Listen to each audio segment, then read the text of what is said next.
Chillin' with Larry Megan. Well, here we go, chilling with Larry Megan. We're on the air. You know, I'm really happy right now. You know why? Because Jonathan, we can go to a two-shot here if we could. Would you, Ronnie, please? You know, Jonathan didn't go too far away. He had his little boys' room break, and he came right back in the studio here. But, you know, Jonathan, I just want to say congratulations on your first show here on Acorn TV. And thanks, man. I'm excited to have you, and I know this is only the beginning. I mean, I literally gave you no notice. We talked last Saturday.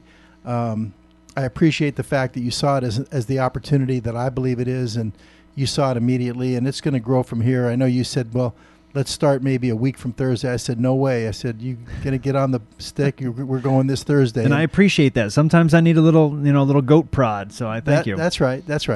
So, it was kind of rushed, not a lot of bells and whistles or graphics or videos or intros or anything like that. But I think people are going to be able to get an idea from that show of, what we're going to do, what it's going to be all about. And I'm looking forward to a great season. I'm too. Thanks again. It's going to be great. It's going to be great. Well, now listen, for Chilling with Larry Megan, here's what we're going to do. For the show tonight, we are going to talk about the X Factor. We can go to the one shot now, Ronnie. We're going to give our man over here a little break here for a few minutes before we get to the X Factor. But we're going to talk about the X Factor. And, tonight was elimination night. And I got to tell you, it was, I don't know. It was not a great show tonight. I think this week was marginally better than last week, but I think there's a lot of room for growth, and we're going to talk all about it. And Jonathan's going to stay with us, and he's going to give us his input on that, being a professional singer that he is, and give us his take on that.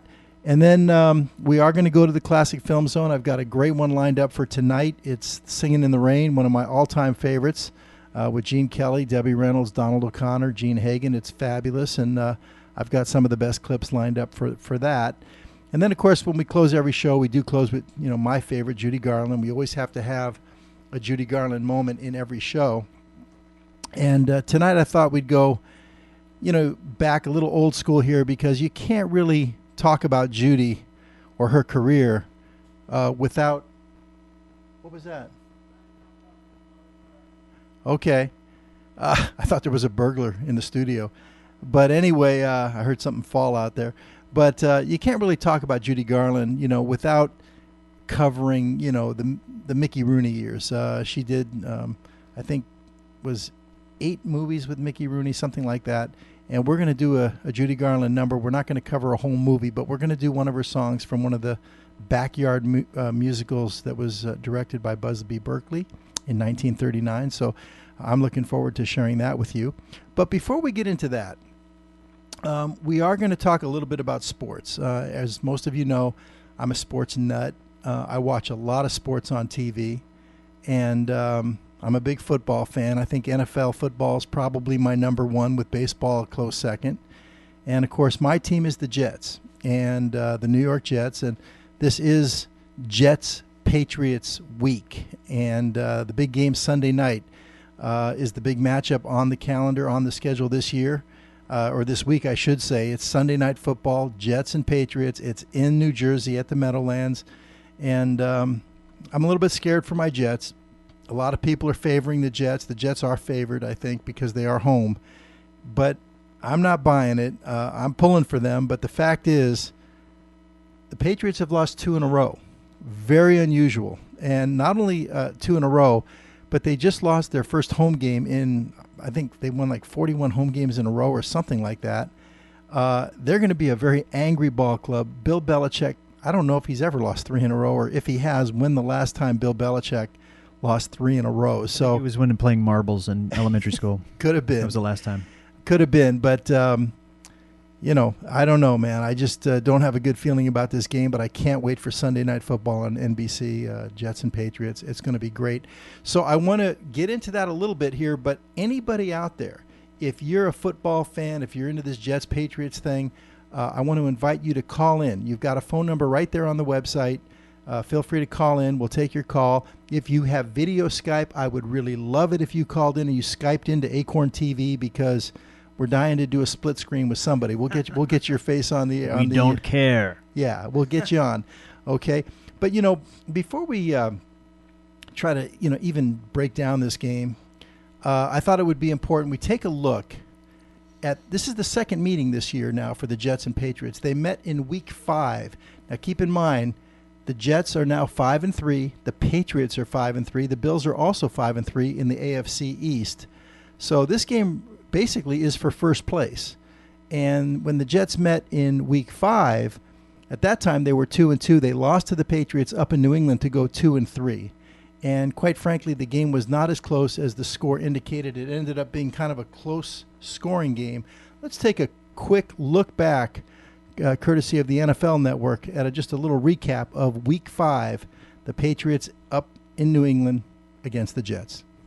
Developing into the one of the tightest rivals in the AFC, Pats and Jets, as the Stanley Cup champion Bruins in the house.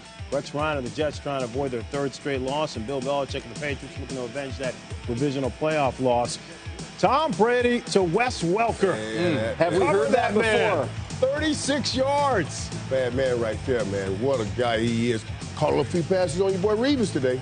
Later in the drive, Ben Jarvis, Green Ellis from 3 away. Law firm. He had a huge day.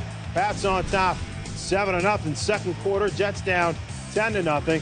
Sean Green just need to get the running game going. This is what they have to do. They got some good push. They control the line of scrimmage on just a few plays, not enough to where Rex wants it to be. 9 seconds left in the first half. Don't see this often.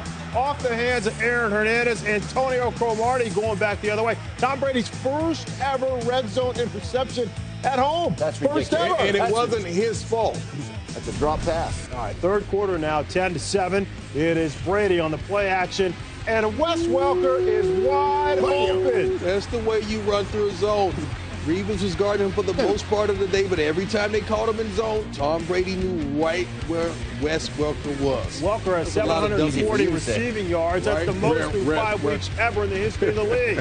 Brady now scrambling around to Deion Branch. Looks like a fumble.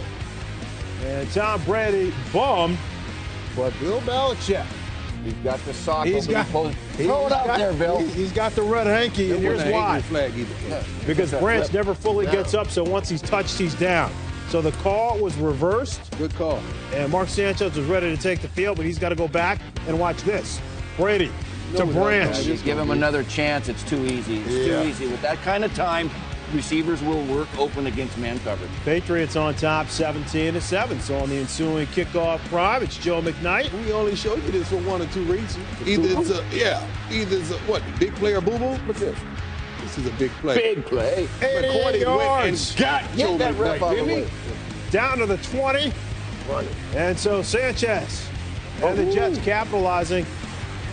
Jeremy Curley for the 9-yard touchdown. Play action pass. Now make the linebackers bite and get some good single coverage on the outside. Sanchez looked good there, Coach. The rookie getting in the mix. Brady loves his tight ends. Rob Gronkowski, 17 yards on a 3rd and 13. Brady throwing for 321, a TD. And Green Ellis up and over his second touch of the day. Pats on top, 24-14. This is not something we're accustomed to, though. The Jets giving up rushing yardage at this capacity. Nor New England getting them like this. Right. Mark Sanchez coming back on a 3rd and 6. It's Derek Mason. And now, 3 plays later, to Holmes. 21 yards for the touchdown. Beautiful. That was a great route. That was a throw anticipation. That is the young Sanchez that they've been hoping for the whole year. But Ben Jarvis, Green Ellis for 15 yards here. Yeah, controlling the line of scrimmage when they rush the ball for over $150. Boy, that's embarrassing to the Jets. And here it's a direct snap to Green Ellis.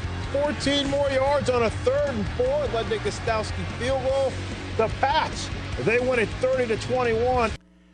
Well, there it was. The Patriots handing it, to the Jets in Week 5, and now obviously the Jets want to even the score. 1-1 this year, but again, I really was pulling for the Patriots to beat the Giants last weekend, so we wouldn't have to see this situation where they're coming into New York on a 2-game losing streak. This does not look good for the Jets here. But anyway, one of the things there, if you were listening, to the commentary there, that was Steve Mariucci and Deion Sanders and Michael Irvin from the NFL Network. I don't know if you NFL fans, watch these wrap-up shows, I watch it every Sunday night. You've got, the NFL Blitz on ESPN with Chris Berman and Tom Jackson. And I love watching those guys. They're old school. They're a great, combination, those two guys. They have great chemistry. They've been together for over 20 years, and they're both great. But I got to tell you, to me, my most enjoyable right now is the NFL Network. I think that there isn't a more, for me, the guy who I love listening to the most is Michael Irvin. To me, Michael Irvin, man, he tells it like it is. He doesn't pull any punches. It's just a refreshing look at the whole league.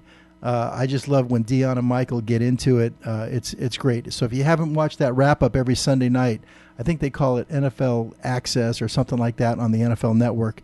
Sunday night, you don't even have to watch the games on Sunday if you don't want to. Just check that out. They give you all the highlights, the rundowns of every game.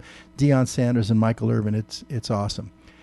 Well, listen, it wouldn't be Jets-Pats week without press conferences from, Bill Belichick and Rex Ryan. Of course, Rex Ryan is kind of a very much of a quote machine. If you push Rex enough, he'll stick his foot in his mouth, and he'll say something for the bulletin board for sure. But this week, I looked at the Wednesday press conferences online, as I often do, and Rex was pretty buttoned up this time, but you can see his personality. He's just bubbling over. So I just grabbed a quick soundbite of Rex just to give you a little flavor. There's really nothing inflammatory here. Believe me, I tried. I looked. I wanted to find something juicy. Couldn't find it, but we'll just take a quick peek at Rex Ryan for about a minute here. Check this out. As well. So we'll, our defense is very flexible. Again, we can, there might be some changes. There's always a few different things that you do. But, it's that chess match. You don't want to give them the exact same thing that they've been practicing all week because, quite honestly, that team, they can hurt you. If that guy knows what you're in, if Brady knows what you're in, he can carve you up. And so you got to be multiple on defense. And obviously we have to do a much better job of stopping the run this time than we did the last time we played New England. Well, there you go. I mean, again, nothing juicy right there at all. Rex was minding his P's and Q's this time. In a way, I'm glad because I think sometimes he goes a little too far and he helps the other team by giving them some ammunition. Nothing doing this week. I think Rex knows the importance of this game. And then on the other side, I tell you what, I can't help but crack up. To me, it's absolutely hysterical. A Bill Belichick press conference, to me, is hysterical because this guy, and I think Belichick's probably the best coach in football. I don't think there's any doubt about it. The guy's great. He gives you nothing. I mean, he gives you nothing. I watched that. He had like 13-minute press conference yesterday. I looked at it online, and I'm telling you, every question, I mean, if I played the whole thing, to me, you'd die laughing because every question he turned into just a generic answer. The best guys play, yada, yada, yada. And it's just funny. I mean, he's so tight-lipped. He gives you nothing. And to me, it's funny. So it's kind of like Derek Jeter. If you're a Yankee fan, Derek Jeter gives you nothing in those post-game interviews. But Belichick, he takes it to another level. So just for laughs, here's the last minute or minute and a half of Belichick's press conference yesterday. Just see if you get anything out of this. That's really not anything that a coach can control. I mean, you evaluate it. You let them compete. You let them play. Somebody's ahead of somebody else. Somebody's behind somebody else. So that's the way it is. So, in my opinion, the players that play the best play the most. Players that don't play as well have to earn their opportunity for more playing time. I don't know any other way to do it. So. Bill, when was the last time you talked to Randy Moss, just out of curiosity? My conversations with players and other people like that, I think, are private. With all due respect. Sure.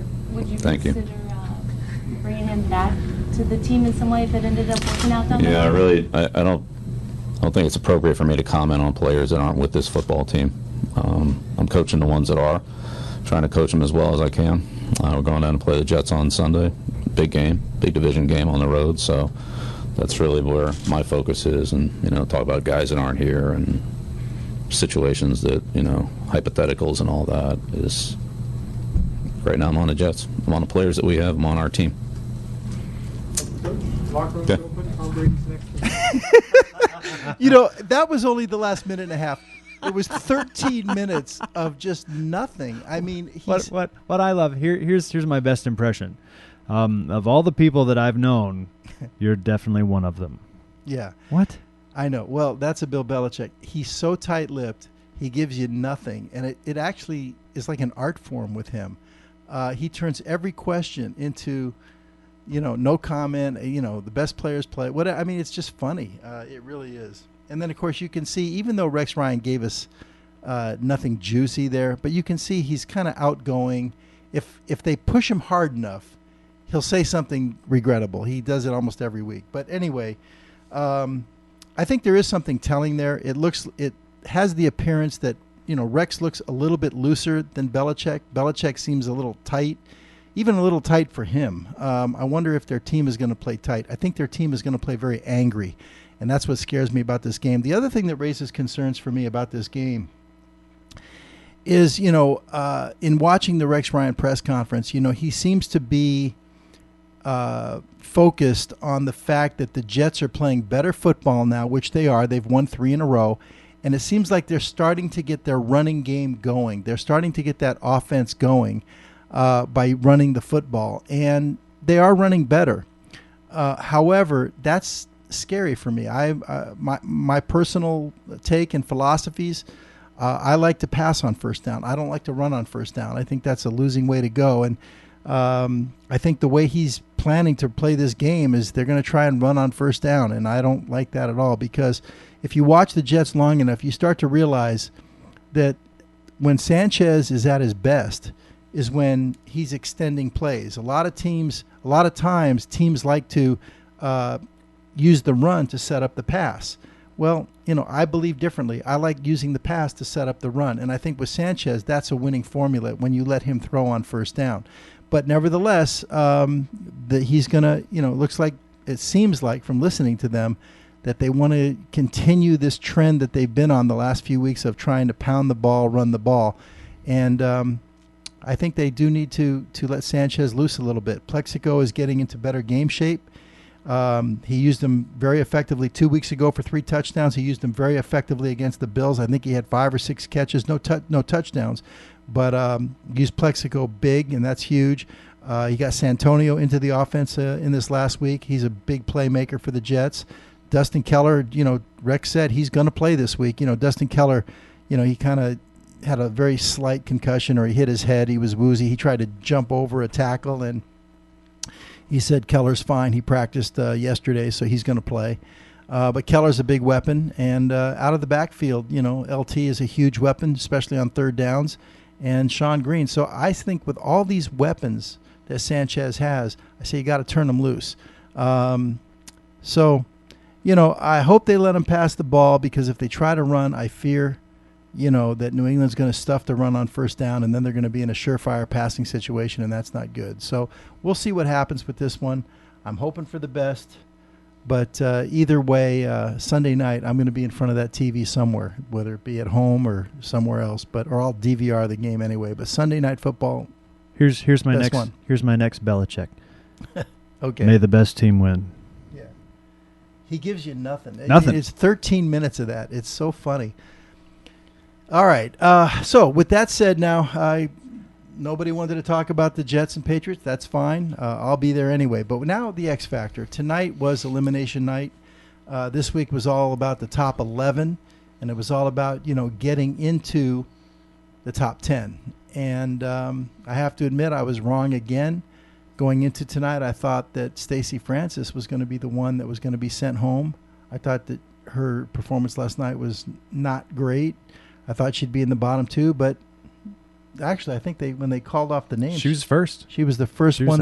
No particular. Right. Mr. John. What's his name? Steve Jones. What's the host? Steve Jones, the host. Jones. He said no particular order. So, but she was first. You're right. Yeah, she was the first name they called, but it doesn't mean she got the most votes. That's true. But it was like shocking to me, and as long as you mention Steve Jones, Jonathan, I got to say, I'm a big fan of American Idol as well, and I got to say, Ryan, I'm not a big fan of Ryan Seacrest. But I got to tell you, Steve Jones bugs me more than Ryan Seacrest, okay? Yeah, no, he's like way over the top. He's like, now the next performer. Was he Scottish or he's Australian? No, he's British. He's but British. He's okay. British. But the thing is this: to me, it's kind of phony because Right. the thing is, I think everybody watching the show, most people watching the show, are aware of the fact that this is Simon Cowell's show. Right. So it's kind of ridiculous for Steve Jones to be kind of imposing his will or imposing the rules on Simon. I mean, Simon could say you're fired, and get somebody else in there. So it's this pretense, and he's constantly. But I think it's written that way. I think I think even like for tonight, for the people that were watching the elimination show, I think that whole Paula meltdown was scripted, man. Everything's scripted. No, yes, I don't believe that. I do. No. I do. All of that is scripted. So the fact that now, what's his name? Steve Jones? Well, this is what bothered me. You're talking about the Paula meltdown. Let's let everybody know what we're talking about. Right. Let me set this up. The bottom two tonight, just like last week, Yep. which is amazing to me, it almost seems fixed, were two groups, which are Paula. Paula had two groups were the bottom two last week with Intensity and Stereo Hogs, Yep. and they sent Intensity home. Big mistake, but they did. This week it was Stereo Hogs and Lakoda Rayne. And so once again, Paula had her two groups in the bottom two. And I'd like to see what happens when one of these other judges has their two in the bottom two. True. And, they've formed attachments, and especially the groups, even more so than solos, because you're working so closely. You're a family. You're a family during that time. So closely with all of them. Paula is choreographing them. Yeah. And so what happened was, the first guy up was L.A. Reid, and he voted to send home Stereo Hogs. Then came Nicole Scherzinger, and she voted to send home the Stereo Hogs. Now it was to Paula, and if she says Stereo Hogs, it's over, and they're going home. And if she says Lakoda Rayne, if she says Lakoda Rayne, then it goes to Simon, and if he says Lakoda Rayne, then it's 2-2, and it goes to whichever one got the lowest votes from the viewer votes. But nevertheless, Paula is now in that unenviable task of being the third one that Steve Jones went to, and he was insisting that she give an answer, and Paula says, I can't do it. I can't send either one of these home. What is the big deal if she just says, let's go to Simon first and see if we even need her vote? Right. Yeah. And he's trying to impose the rules. The policy, the rules are, you must tell us who you think. If you abstain, then it's over because it's 2 against 1, no matter which way. And he's trying to impose these rules, which is absolutely just dumb. It really was dumb. Yeah. So what if she says, you know what? I formed attachments with both of these groups. Let's pass. Let's go. Right. Who says the rules are it has to go from right to left, left to right? Let's go to Simon. And Well, ultimately, Simon did say Stereo Hogs. Yep. So therefore, if he just would have went to Simon and he said Stereo Hogs, Paula would have never had to make a choice because it was already 3 votes. So what's the big deal? It's not a big deal. It's scripted, man. I'm telling you, as the overacting that Mr.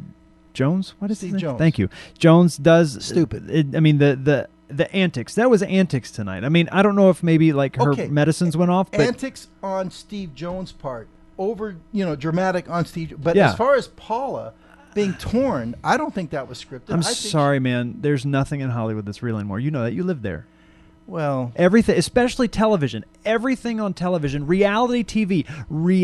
Speaking of that, scripted. did you notice yesterday? I mean, when you saw the live shows, Nicole Scherzinger, it looks like she got her Botox injections, that morning. Right, emotionless. Did you see that? I did. No, I mean, I'm talking about her lips. Yeah, they were huge. The not Botox, it's collagen. Don't they pump in collagen? collagen? Okay, whatever. Collagen, Restylane, Botox, whatever they it's get. all the she same. got her just shots. Poison you're putting in your face. She got her shots in the morning because she looked great.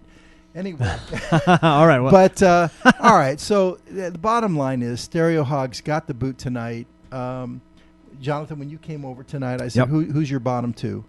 And I went with Francis. But we I went with Stacey we both Francis. did. We both did. I put Stacey Francis and Lakoda Rayne in there. Right, and I went Stacey Francis and Stereo Hogs. Yep. And Stereo Hogs got sent home, and I'm really glad because. And by the way, so now they have the two girls. They have the two groups sitting there, and they have to do a sing-off. And on this sing-off, they're going to have one last chance to impress the judges. And like I said last week, I believe it almost doesn't even matter what they do there. The judges' minds are already made up which one's going home. But anyway, they have a sing-off. It's their last chance to sing for, the right to stay in the show. And I got to tell you, Lakoda Rayne was up first, and I'm a big proponent of this group. I picked them to finish fourth. I'm pulling for them to stay in it. I'd rather see them stay in it than Stereo Hogs. And they went out there, and I got to tell you, they laid the biggest egg on that stage. They just went out there and just took a poop right on the stage. But both groups, they were terrible. But both groups left a big poop on the stage. Somebody didn't clean up, and so then there's just two giant piles of poop. It was a lot of poop, and it was not terrible. It was bad. Lakoda Rayne, and the fact that Stereo Hogs, for example, they're a group of 5. They already have 4 backup singers for Tommy Davidson. But then for both groups as well, you've got like 8 other, I know that's 6, but 8 other backup singers sitting behind them. So you've got this orchestra of like people singing behind these groups that are already groups. That was in their live performance last night. Well, that's true. And that was horrible. It was horrible. Yeah. You're absolutely right. On the live performances last night by the groups, you have a group of 5 guys, which is basically a lead singer and 4 backups, but 5 men. Yeah.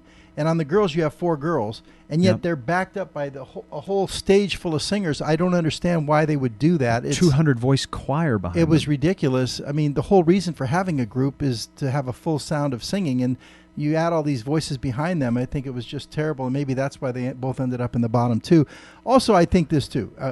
I'm glad they let Lakoda Rayne stay in. Yeah. They probably didn't deserve to stay in the way they performed tonight, although I thought their song last night was pretty good. But the problem, I think, last night was at the same time, and they did a country song. Right, country pop. They went country last night, and I think that's the way they have to go. But last night was the CMAs, was the Country Music Awards. Yeah. With the one, Carrie Underwood, hosting the show with Brad Paisley. And so any country fans were definitely tuned into the CMAs. And I think that might have hurt Lakoda Rayne last night as far as getting votes. And that might be the reason they ended up in the bottom 2. Because last night, I think they were pretty good. Not great, but I think they were pretty good. Yeah. Even with all those crazy backup singers, 3 different girls sang solos last night. They did, but even within the 3 that were singing and the 4 ultimately with the brunette, I'm sorry. The brunette's the weakest singer. They struggle. And again, I don't know what specifically to point the finger at last night, but the arrangement, for example, was bad. They were pitchy, especially the brunette was pitchy. And then, it wasn't a $5 million worth of All right, performance. enough talk about it. We're going to go to Lakoda Rayne in just a second here. We're going to go to Lakoda Rayne, and this is what they did last night. Check it out, and you see for yourself how they performed. Next to sing tonight, the first of the groups, their mentor is Paula Abdul. From the movie How to Lose a Guy in 10 Days, here are my girls, the amazing Lakoda Rayne. It's amazing to be here again for another round. We get to be back on that stage again. It's honestly surreal to know that just a couple weeks ago I was a normal schoolgirl. Back home in Wall Township, New Jersey, my regular everyday life consists of school, volleyball practice, and I squeeze in, my singing when I can. I have had so much support back home. There's posters everywhere, there's t-shirts, there's flyers. It's been crazy. This is my entire grade.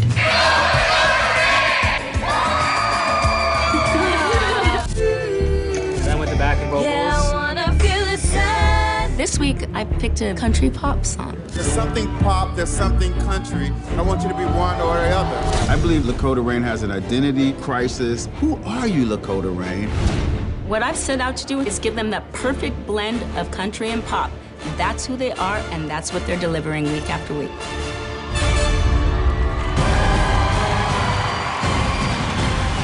Lakoda Rayne! There's a new wind blowing like I've never known. I'm breathing deeper than I've ever done. And it sure feels good to finally feel the way I do. Yeah. I wanna love someone.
right, there it was, Lakoda Rayne last night.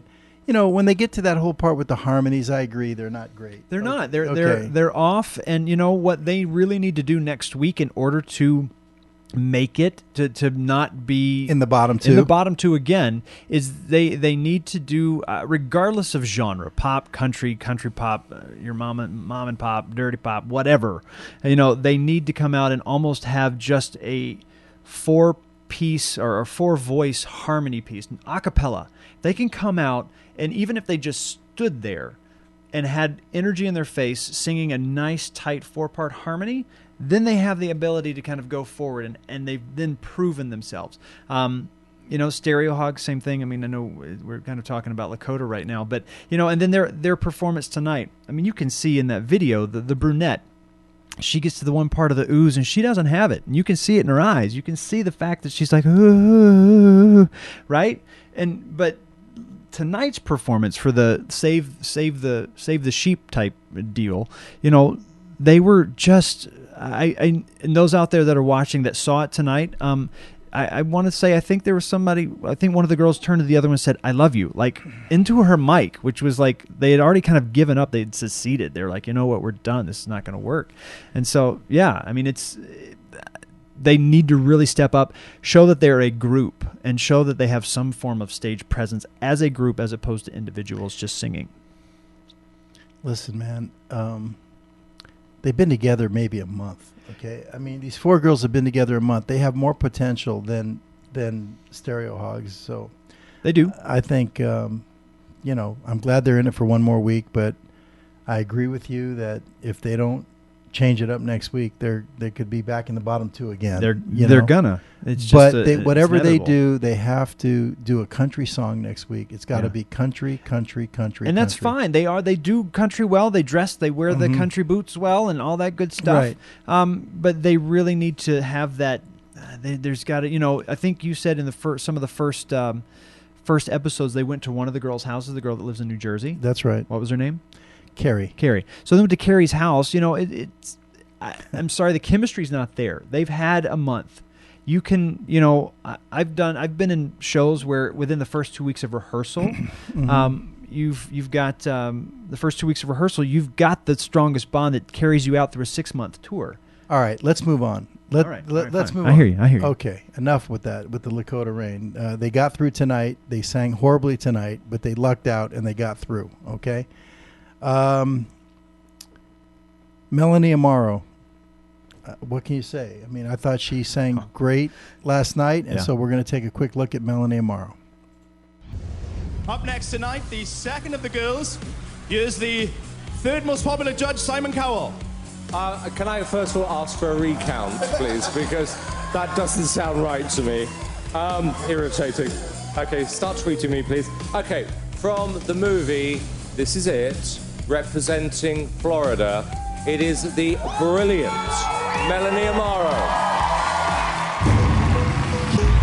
Back home in Sunrise, Florida, I was studying nursing, and right now, my parents told me there's been a lot of viewing parties for As we've come to expect, back home in South Florida was another packed watch party for Melanie. It's so strange having, you know, all these people I like admire everything that you do, and they're just like, oh my God, we love you, you know. Dozens of people wearing these, taking over this Coral Springs restaurant. It's ridiculous. Like, I feel like a celebrity.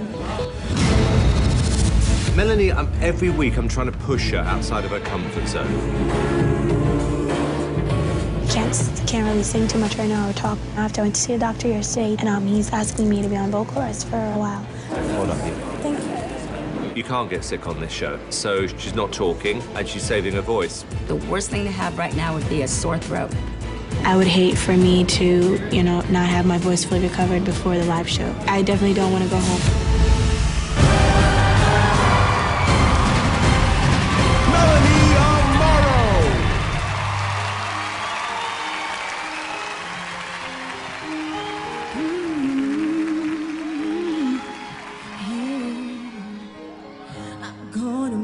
Change for once in my life. I'm gonna feel real good. Gonna make a difference. Gonna make it right.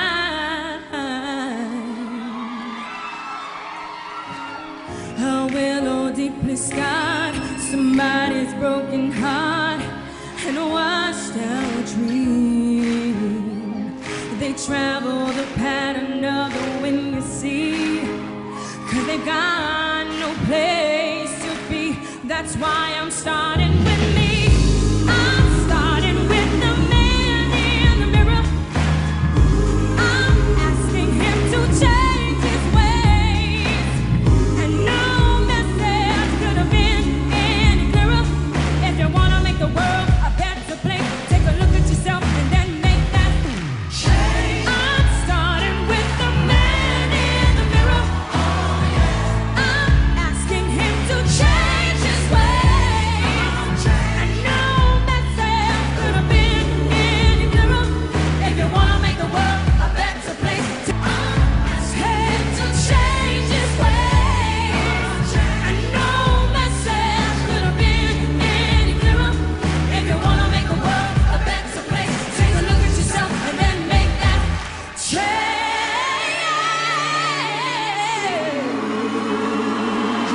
Make that change.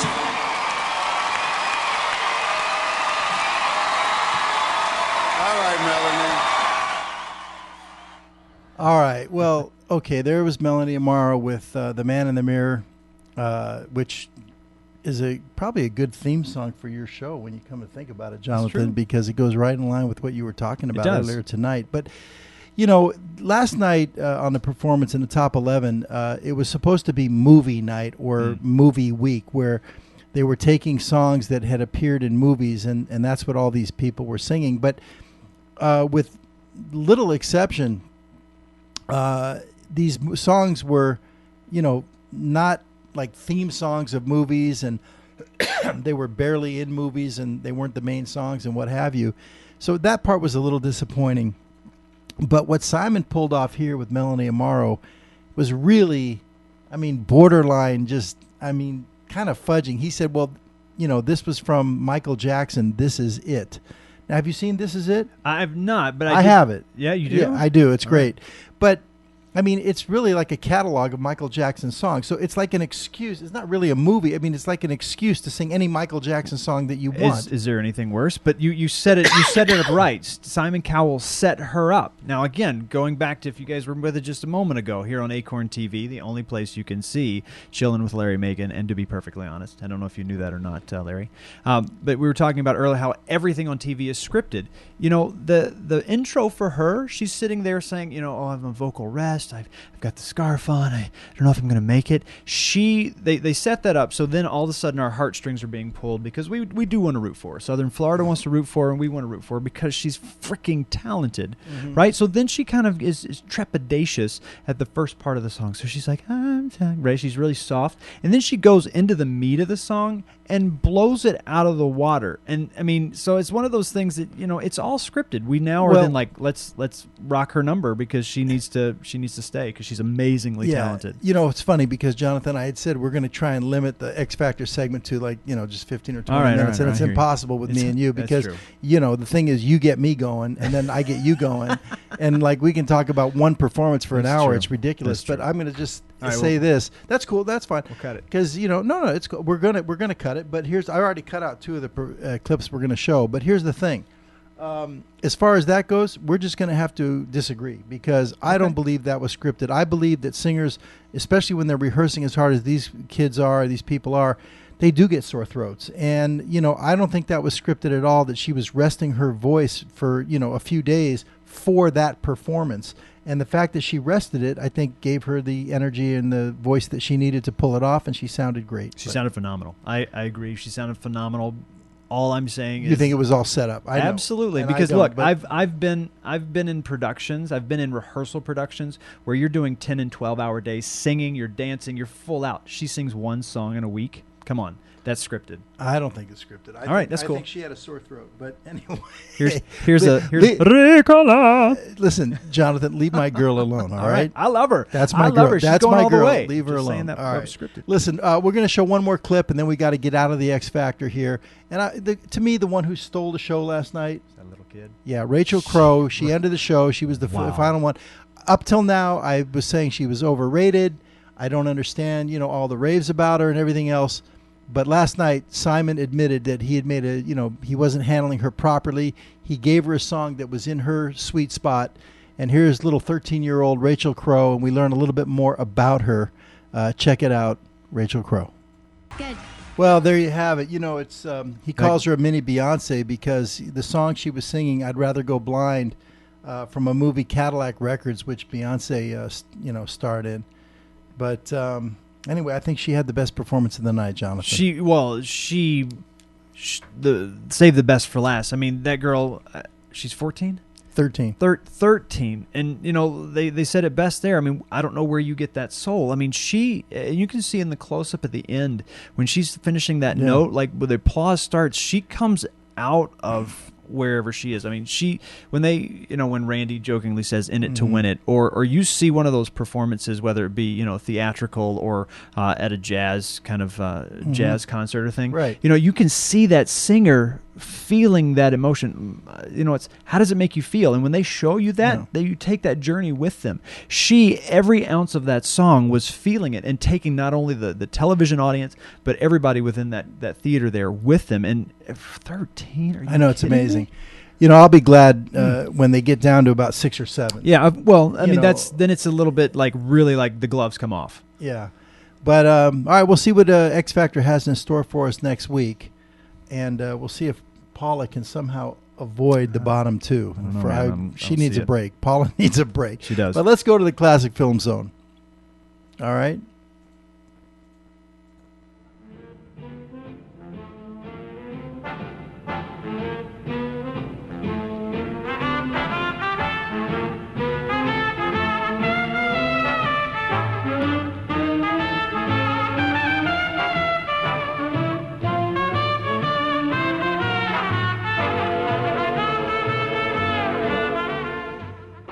Well, tonight we've got a great movie that we're going to kind of look into a little bit here, feature for you. The Singin' in the Rain from 1952 from MGM.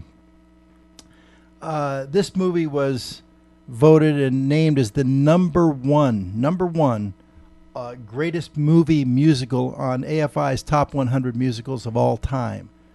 Not top 10. A lot of times we feature movies that are number 25 or in the top 10. This one, number 1. Wow. I agree. Not only that, on the AFI's top 100 films of all time, I think from 2008 it was voted number 10 of all time. Wow. So, I mean, this is clearly a movie classic for sure. And I'm sure that many of you out there are familiar with Singin' in the Rain.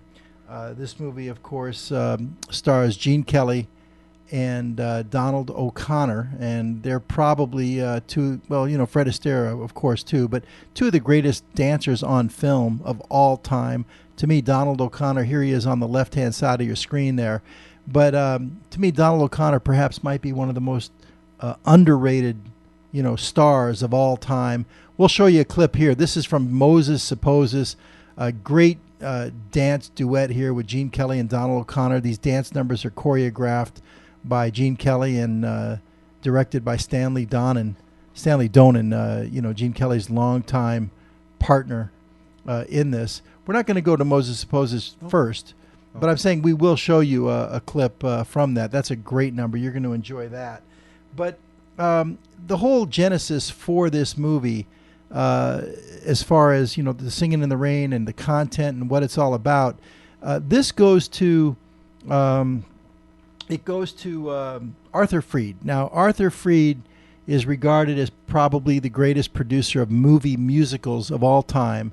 And on the great MGM lot, they had what they called the Freed unit. There were other units that produced movie musicals, but it was the Freed unit that produced all the great ones. And Arthur Freed was also a lyricist. He wrote lyrics to music. He wrote music songs.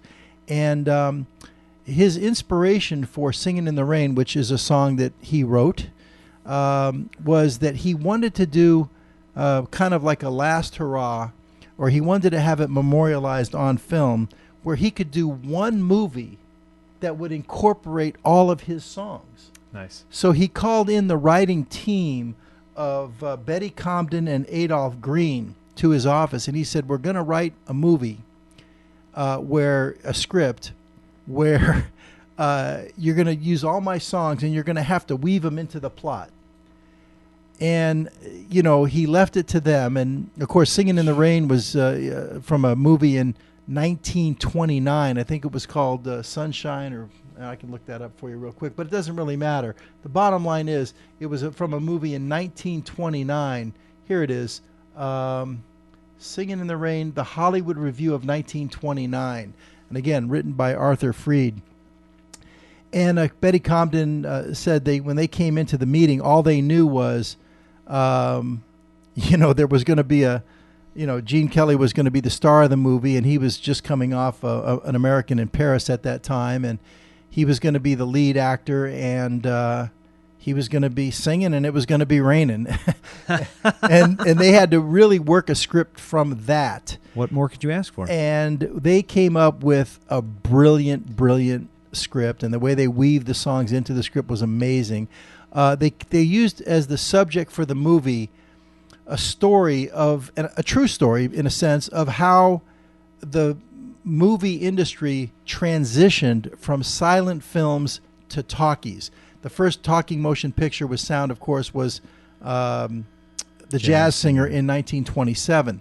But at that time, up until The Jazz Singer, you had all these silent film stars that didn't sing or speak on camera, and they had to now transition to, and many of those actors could not make it. Wow. You know, because they didn't have the right diction, or they didn't speak well on film, and because they were more about show. And so this is a story about that. And from the, from the research that I've done and on this movie in the past, that when they were putting this together, they had people right there on the MGM lot. This was shot in 1951, actually, that were around in those days. And everybody was coming in and offering their stories and offering their input as to how it is. So Gene Kelly plays a silent film star that's transitioning to the talkies. And, of course, his sidekick, or the actress, of course, is Lena Lamont, played by Jean Hagen. And she's absolutely incredible in this. And she's the one that, can't really transition to the talkies. And it's really kind of comical. Lena Lamont? Yeah, Lena Lamont, And he meets Kathy Selden, and he's at a movie premiere of one of his silent films before the transition to the talkies. And after the premiere, he's with his partner, Donald O'Connor. The car, runs out of gas, and then he gets almost attacked by adoring movie fans, and he runs and he gets on top of a trolley car, and then he jumps into a car going by, and he jumps into Debbie Reynolds' car. And at this time, Debbie Reynolds was only 20 years old at the time. She signed a contract with Warner Brothers when she was only 16 from Burbank High School. I had the biggest crush on her watching this movie as I a love kid. Debbie Reynolds. She's gorgeous. That's my girl. Debbie's my girl. Burbank. Howard wrote on the page, Burbank girl. I'm telling you, she's great. And, Warner Brothers gave up on her after a couple years, and MGM picked her up in 1950, gave her a chance. And this was her first shot at a leading role. She was scared to death. She was 20 years old with the famous Gene Kelly and Donald O'Connor, the two great. And Debbie Reynolds was not really a dancer. She was a gymnast. No pressure. And, she could sing, but, she had to learn to dance, and it was very intimidating for her. And, of course, Gene Kelly was like 20 years older than her, right, or whatever, 16 or 18 years, something like that. Huge age difference. But it was Gene Kelly himself that insisted on Debbie Reynolds. They were actually considering Judy Garland for this. I'd heard that, But this was immediately right after MGM let Judy Garland go. Oh, wow, all right. But she was up for consideration for this part, but it was Gene Kelly that insisted on Debbie Reynolds. And here's a quick scene of how he meets Debbie Reynolds. Let's take a look. That's classic, man. That's one great. of my favorite scenes in that movie. That's brilliant. The arc that he goes through, like, a young lady, how you doing, right? To be like, I ripped my coat in half. It's can't great. be any lower. But she really got to him with the comments. You've seen one, you've seen them all, and he's all messed up over that, and he can't believe that this little girl doesn't like him. But later on, we learned that she really did go to a lot of his movies, and she really liked him a lot more than she was letting on. But we're going to skip the next one. I was going to play All I Do, where she pops out of the cake a little bit later that same night. She's actually going to the party that he's going to, and she pops out of the cake, and she was talking about being an actress on Broadway, and here she's popping out of cakes at birthday parties. So that's kind of a funny scene. But I want to show you a little bit of Make 'Em Laugh, because this one, to me, again, I love Donald O'Connor. Oh, this song made me want to start doing theater. It's because of this particular song. Really? Absolutely. Him walking up the wall, and make him laugh. Like that was, as a kid, I always wanted to not be the funny guy, but to make people laugh because that's we were having fun, and this song inspired me. And speaking of this song, as I mentioned earlier, all the songs in this movie were songs that were written by Arthur Freed. However, this one was not. I think this one was put together by Roger Edens, if I'm not mistaken. But they needed a song so that Donald O'Connor could have a solo where he could, do his comedic stuff. So they pretty much did a ripoff of Cole Porter's "Be a Clown."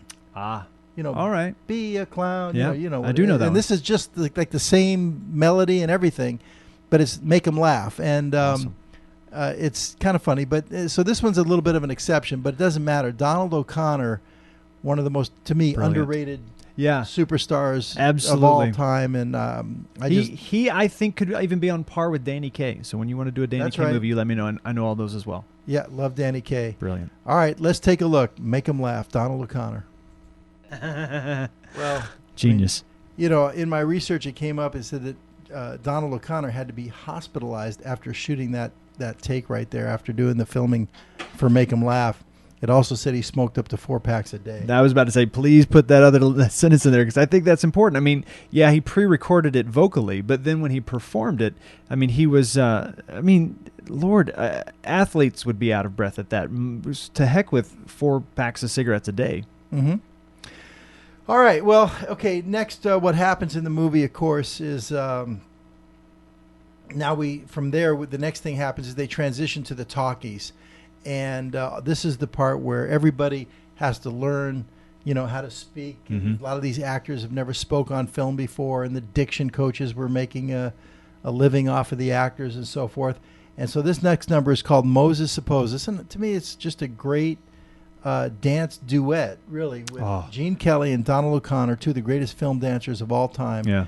Choreographed by Gene Kelly, directed by Stanley Donen. And let's check it out. Moses Supposes. Incredible. I love it. I that song. If I'm having the crappiest day ever, I'm gonna start YouTubing that video because that just changes my whole outlook. I love that song. I'll tell you, maybe I could lose a bunch of weight and we could start taking tap, and that could be me and you. Done. Where do I sign? I'll tell you what, man. I will sign that contract tomorrow. I used to be thin like Donald O'Connor. I did too. But that was a lot of years ago. But anyway, listen, we're running so far over. Yeah. No, I'm in high school, really. But we're running so far over. We're going to cut the Good Morning number, which is a great number with the three of them, Donald O'Connor and Gene Kelly and Debbie Reynolds. And poor little Debbie Reynolds, she had to learn how to dance with these two great dancers. She held her own. And one day, she couldn't take the rehearsals and everything. And she was under the piano and crying. Her feet hurt and everything. And who saw her under there? Gene Kelly. Fred Astaire. Oh, well, the other guy. On the MGM lot. And Fred Astaire comforted her, and he privately worked with Debbie Reynolds. She talks about it, that he helped her to learn these numbers that Gene Kelly said later he was surprised that she would ever even talk to him again because he was so hard on her. But, in fact, later on, Debbie Reynolds said after this movie, years later, she said the two hardest things she ever went through was childbirth and the filming of Singing in the Rain. Her feet were bleeding after the Good Morning number. I bet they were. Which we're going to cut. Unfortunately, it's great, and the three of them dance like crazy. But, what you should do really is go out there and pick it up. This is the DVD right here, Singing in the Rain. Get this, what do they charge for this? $15, maybe $19. If that anymore. You probably get it in Blu-ray. Yeah, probably get it in Blu-ray for $20 or whatever. But hint. Exactly. But for $20 or whatever it costs, I mean, it's worth having in your library. And yep. It's one of the you said it's number one. Was it AFI's number one? AFI's number one all-time greatest movie musical. I mean, hands down. I've seen a lot of movie musicals, and they're great. But I could watch this every day. It's like having a peanut butter and jelly sandwich every day that just makes you happy. So what we're gonna do, since we have to cut it out now, the Good Morning, we have to go. Talked about it. We have to go to the iconic song from this movie, of course, "Singing in the Rain" with you know who, Gene Kelly. Let's check it out. 102 Degree Fever. Jonathan, we're gonna on that note, we're gonna wrap up As we should. Classic Film Zone and Singing in the Rain. But what do you know about that last scene? Well, as I kind of planted the seed before we went into it, I mean, he did that entire performance with 102-degree temperature. I had read 103. Okay, well, I won't get semantics on the number of it, but I mean the fact that he does all of that in a Right. downpour, he does it flawless. It almost, and I might have to go back and watch it again. It almost seems like it's a one take, you know? Yeah, there was actually like rumors they did it in one take, but it actually was over 2 or 3 days. Okay, but that's again research. But also, they said what I saw that they put drops of milk in the water to make it so that it would be picked register. up on film Nice. a little bit better to Yep. get a little white. That makes to sense. It. Yeah, that makes they sense did from a so light much perspective. on that. Spectacular, but piece. great film. Go out and get it. Singing in the Rain. You'll love it. 3 greats, all-time greats: Gene Kelly and Debbie Reynolds. And like I said, of course, Donald O'Connor. We love him, but Jean Hagen she's a superstar in this movie. Yeah, she is. But we're going to end the Classic Film Zone. We're going to close the show with my Judy Garland segment. Let's go to it now.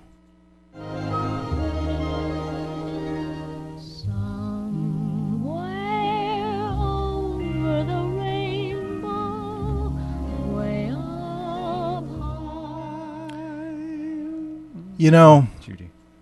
All of you know by now I love Judy Garland. And, last week we took a look at Judy Garland when she was 40 years old on the Judy Frank and Dean special in 1962, singing The Man That Got Away. The week before that, we took a look at her at 15 years old in Broadway Melody of 1938 when she sang Dear Mr. Gable. Have you seen that one? I have not seen that one. I have to show you that. You'll die. She's 15 years old, and that's what put her on the map, really. Okay. But here's one that since we saw her at 40 last week, I thought I'd go back a little bit. This is from her days with shooting films with Mickey Rooney. And when you start talking about Judy Garland, you can't even think about touching Judy Garland without bringing up Mickey Rooney, because they were the darlings of America. And this film here was Babes in Arms. And in Babes in Arms, in this one, Judy had just turned 17. This was, I did some research on it. It was shot in April 1939. And at that point, they were just doing some final retakes from The Wizard of Oz. Okay. So this is immediately after The Wizard of Oz. She's only 17 years old. And, of course, Mickey Rooney was a couple years older than Judy. I think he would have been 19 at this point. And they had already done 2 movies together at this point. They did Thoroughbreds Don't Cry and, of course, Love Finds Andy Hardy, where she plays little Betsy Booth. That was way before Oz. But anyway, they have great chemistry on film. And in this movie, as in many of the Mickey-Judy movies, she is wanting Mickey. But Mickey, of course, has other girls and other girlfriends and things like that. He's Mickey Rooney. Hello. Yeah, and so, Judy is always the one that, is after him or wants him more than he wants her. But then in the end, they get together somehow. So in any case, in this one, they call these the backyard musicals because they're directed by Busby Berkeley. Right. In fact, you should go. Here's another one. You should go out and get this set right here, the Mickey and Judy collection right here. This is the 4 movies, the backyard musicals, and they call them the backyard musicals because, invariably in each of these 4 movies, Mickey always says, "I know, let's put on a show," and they're going to put on a show and somehow save the day, save the school, save the rodeo, or That's what you do. Whatever they're going to do. That's They're what going to you do. save the parents. They're going to put on a show, And so they call them, then the shows are in their backyard, Right. So they call them the backyard musicals, and the plots are all, a little bit different, but they're putting on a show. And in this show, Mickey and Judy, of course, they actually sang Good Morning in this. And again, it was written by Arthur Freed. We're not going to show you that one. But they're putting on the show, and of course, Mickey is the producer of the show. These are Babes in Arms, and he promises, of course, the lead to Judy Garland. Oh, nice. And he writes the songs for Judy, but they need some money. And he meets, of course, Baby Rosalie, who's played by June Preacer. This is her first, major film role, and the whole June Preacer role is a spoof on Shirley Temple. Nice. That's why they call her Baby Rosalie. Nice. And the movies that she starred in, the names are strikingly similar to films that Shirley Temple. And she's absolutely hysterical in this movie, June Preacer. But she's the rich little actress, and so she can give him the couple $100 that he needs for his film. So he has to then give the lead part to baby Rosalie, and he breaks Judy Garland's heart. Of course. And of course, she actually sees him. I had to cut so much out of this because we just don't have time. But she sees, it's bad enough that she had to get struck right between the eyes with, hey, it's going to go to baby Rosalie, and you're the understudy now. And then when she comes back in and he's showing her how to do the part, he's just standing in for one of the other actors, and he kisses her because that's in the script. And of course, Judy walks in and sees Mickey kissing June Priester as baby Rosalie, and she just runs to the bus stop and gets on the bus to go back to her parents. Their parents are vaudevillians that are going on tour, and she's not going to be any part of the play. And of course, here Judy sings I Cried Over You, and very touching song. And here it is, our Judy Garland number for tonight from Babes in Arms in 1939. Judy Garland just turned 17 at this point. Here we go.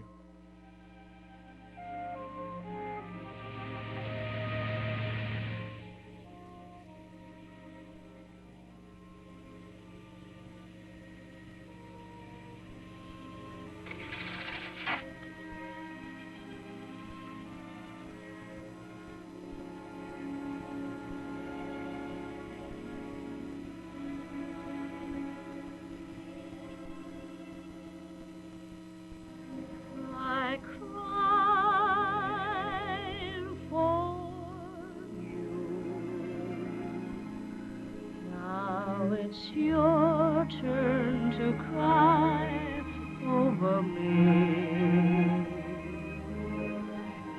Every road has a turning. That's one thing you're learning. I cried for you. What a fool you used to be. But I find two eyes just a little bit bluer. I find a heart just a little bit truer. I cried for you. Now it's your turn to cry over me.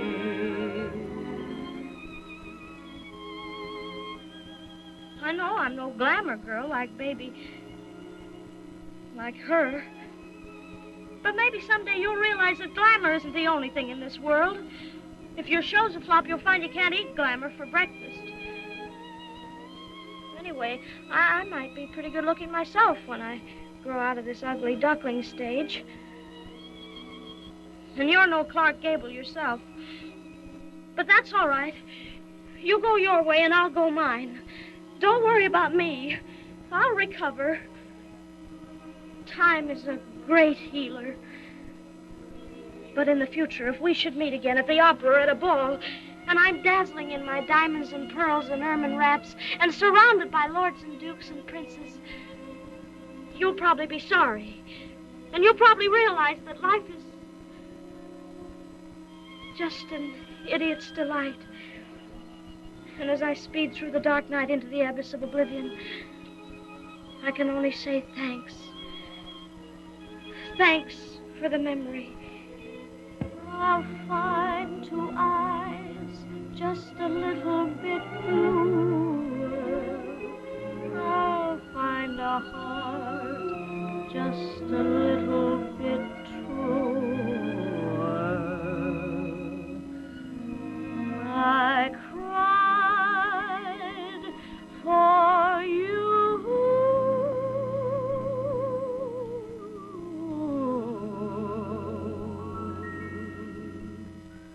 Now it's your turn to cry over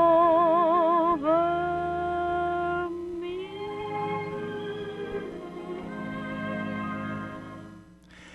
Wow. Well, there it is. That's my girl, Judy Garland. They're all my girl. You know that. Of course they are. But Jonathan, the end of a long night here, but congratulations for your first show on Acorn Thank you. TV. And I kept meaning to say you're watching Chilling with Larry Megan on Acorn TV, but I got carried away tonight. But it was great having you here for the first show, My and I know pleasure. it's going to just grow from here, and we're going to continue to grow it here, and I feel really good about it. And great way to wrap up the show here tonight. And just remember, always just in the same vein that you're talking about opportunities, Jonathan, and the way you're pursuing, your dreams with the Newbridge Theater and all that. We keep chasing our dreams, but it's never over. Don't ever give up. Always keep chasing those rainbows. Until next week, I'm Larry Megan. Peace, love, and all good things.